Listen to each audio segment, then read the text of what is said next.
It was November 1st, 1951. I was in the Nevada desert participating in atomic testing. The name Nevada is derived from Spanish, covered in snow, white as snow. And snow is exactly what I saw in that Nevada desert. It froze my blood white.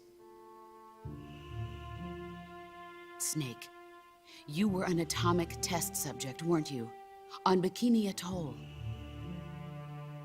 That's part of the reason I was drawn to you. You and I are alike.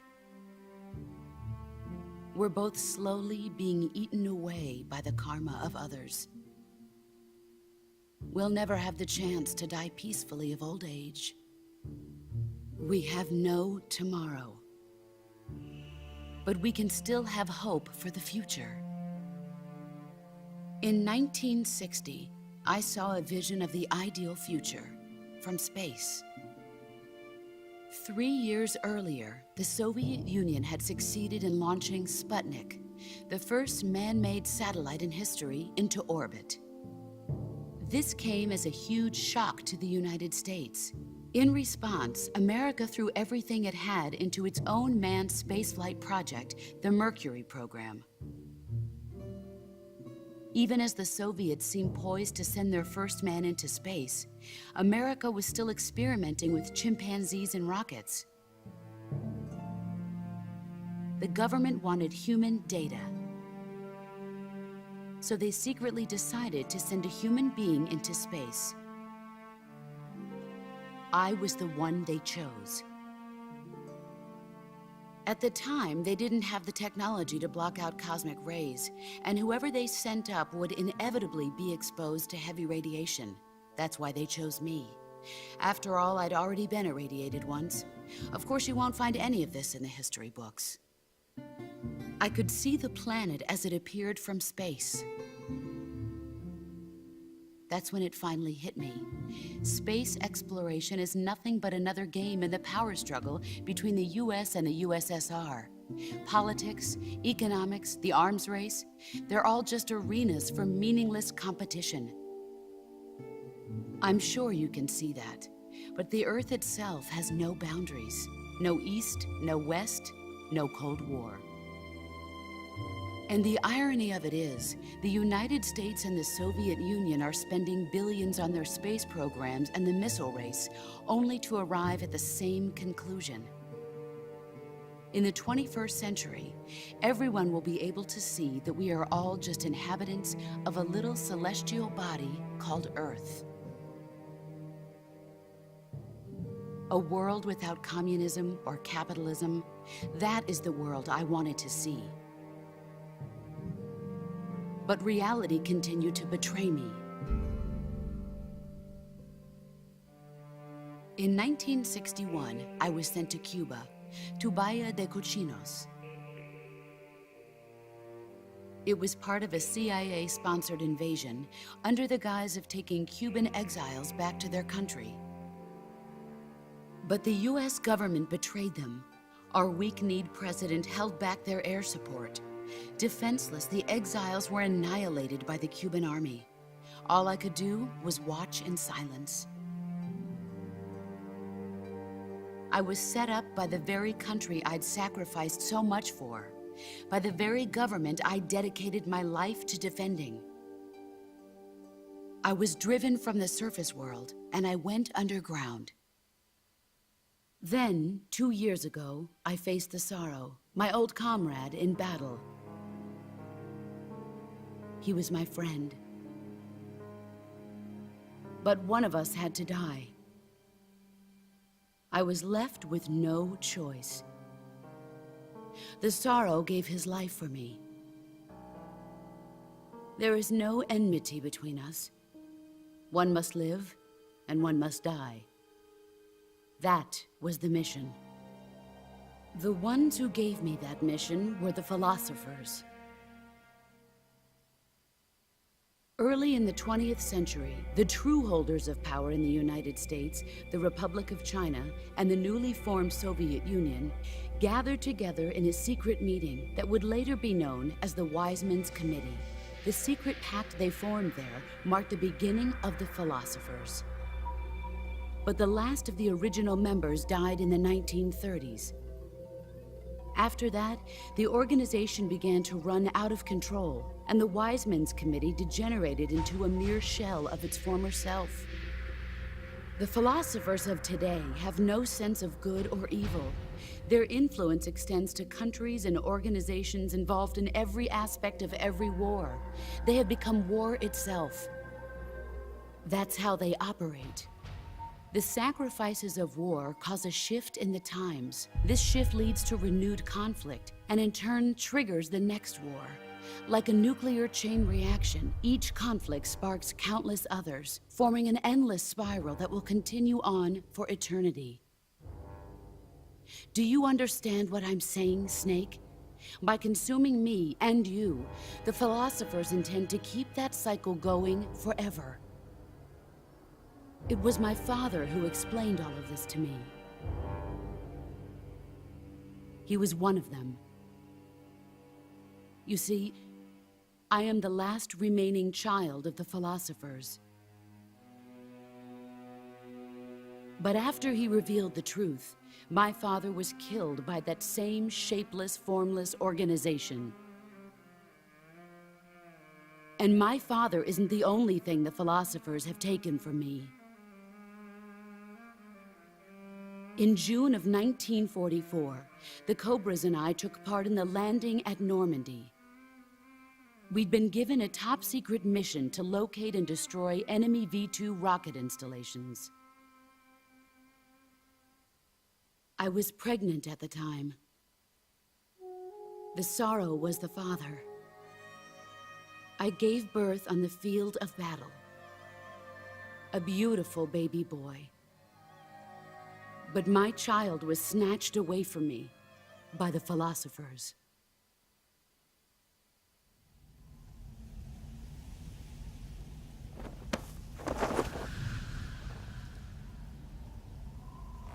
Look at this scar. This is proof that I was once a mother. I gave up my body and my child for my country.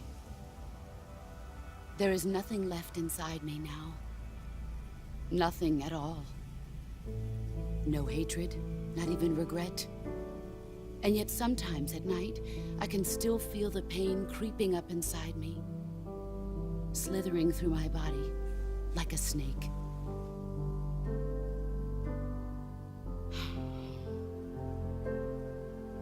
I've never talked this much about myself before. Thanks. Thanks for listening to me.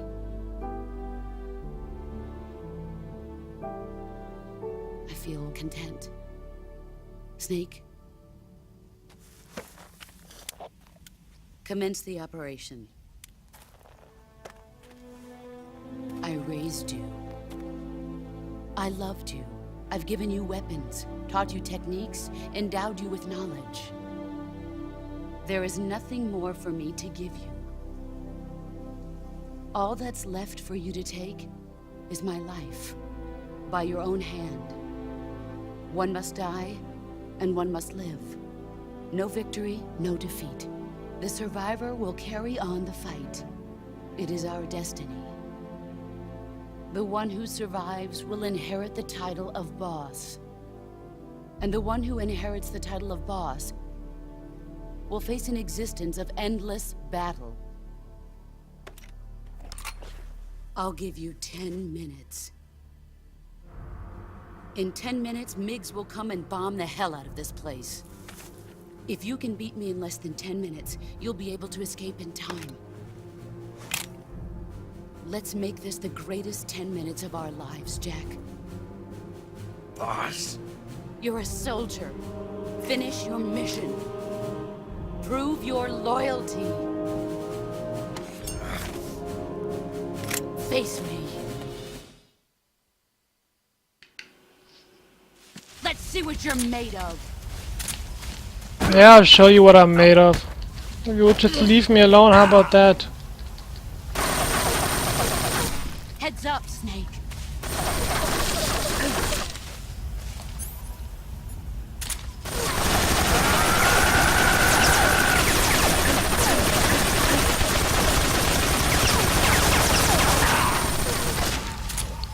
What the hell is wrong here?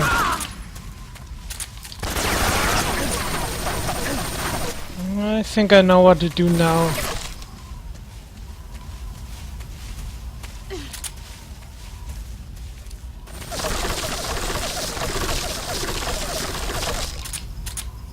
Okay, this is a little unrealistic because she's not exactly a like Volden or so, where you can block off this bullet, so at least what I just saw. Okay, where is she?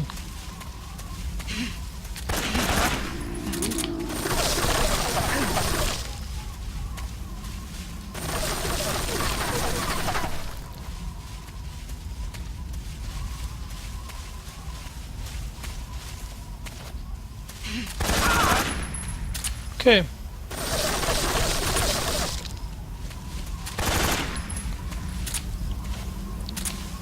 Now I got it. When she's not shooting, I can shoot her, okay? Let's see what you're made of. See? Real easy.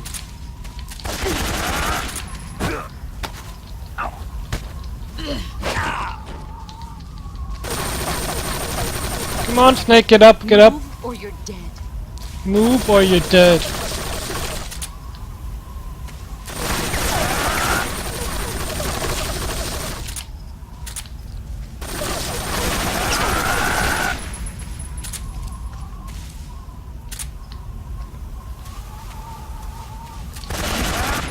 There you Oh shit. Come on, I can still make this. She's almost dead. run quick.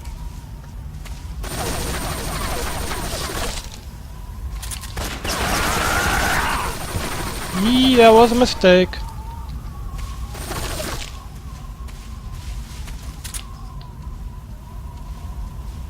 Okay, she's back there. Let's see what you're made of.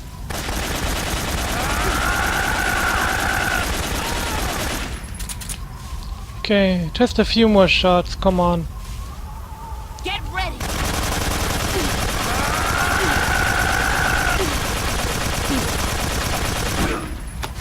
Ah, great!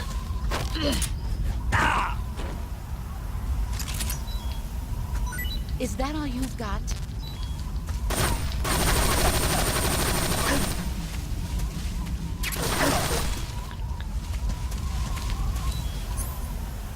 Okay.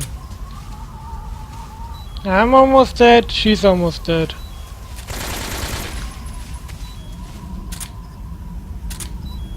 Okay, where is she? I can't see her at the moment. Yes!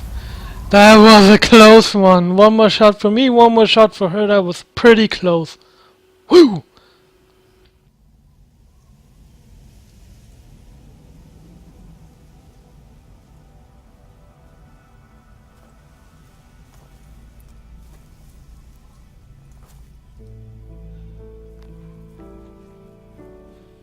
Take this. Keep it safe.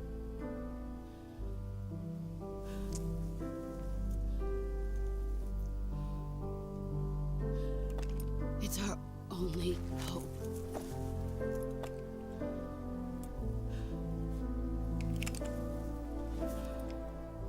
A patriot? Why are you giving me this? Jack. Or should I say, Snake. You're a wonderful man. Kill me. Kill me now. Do it.